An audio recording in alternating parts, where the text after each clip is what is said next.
आप मुझे एक बताइए, कोई संस्था, पटना में बहुत वक्त है, ये ध्यान रखिएगा, पर एक संस्था बताइए कोई मुझे जो निर्धन के लिए, गरीब के लिए, कमजोर के लिए काम कर रहा है। क्या हो रहा है वहां पे?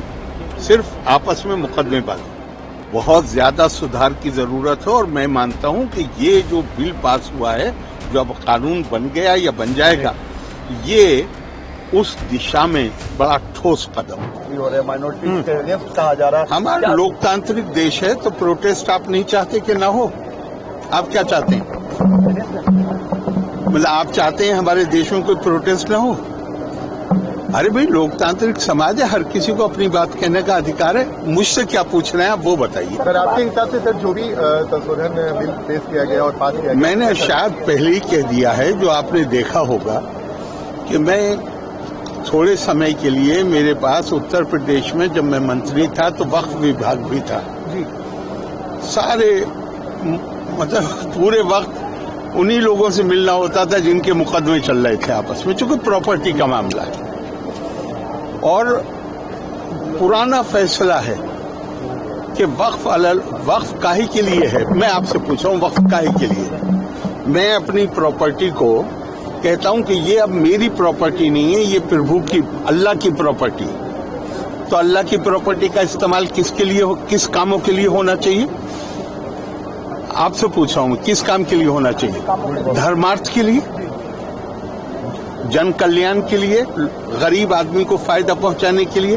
पटना में कितने वक्फ हैं? कौन सा वक्फ कौन सा हॉस्पिटल चला रहा है, उसका नाम बताइए। कोई अनाथालय चला रहा है वक्फ, कोई बड़ा अनाथालय। और ये ध्यान रखिएगा कि वक्फ करने वाला एक विशेष समुदाय का हो सकता है, लेकिन वक्फ का जो फायदा है, आप कहें तो मैं कुरान की आयत भी कोट कर सकता हूं, इन्नमा सदकातु लिल फुक़राए वल मसाकीन। गरीब कमजोर आदमी के लिए दो शब्द प्रयोग किए गए हैं, फकीर और मिस्कीन। तो जब पूछा गया कि भाई ये दो क्यों है, तो कहा गया फकीर है जो डेस्टिट्यूट है, निर्धन है, मुसलमान, और मिस्कीन है जो गैर मुस्लिम है। दोनों का बराबर का अधिकार। आप मुझे एक बताइए, कोई संस्था, पटना में बहुत वक्त है, ये ध्यान रखिएगा, पर एक संस्था बताइए कोई मुझे जो निर्धन के लिए, गरीब के लिए, कमजोर के लिए काम कर रहा है। क्या हो रहा है वहां पे? सिर्फ आपस में मुकदमेबाजी। वक्फ अलल औलाद को तो कानूनी तौर पे गैर इस्लामी जो मैं प्रॉपर्टी कह रहा हूं, मैं कहता रहा हूं कि ये अल्लाह की है, लेकिन फायदा मेरी औलाद उठाएगी, तो इसको तो गैर इस्लामी, सारे मुसलमान मुल्कों में गैर इस्लामी है। हिंदुस्तान में भी प्रिवी काउंसिल ने गैर इस्लामी इसको कहा था कि ये गैर इस्लामी, लेकिन जिन्ना ने एक्ट लाके 1913 में बिल लाके, उसका नाम ही है वैलिडेशन, मतलब ये गैर कानूनी है, लेकिन हम इसको कानून बना रहे हैं।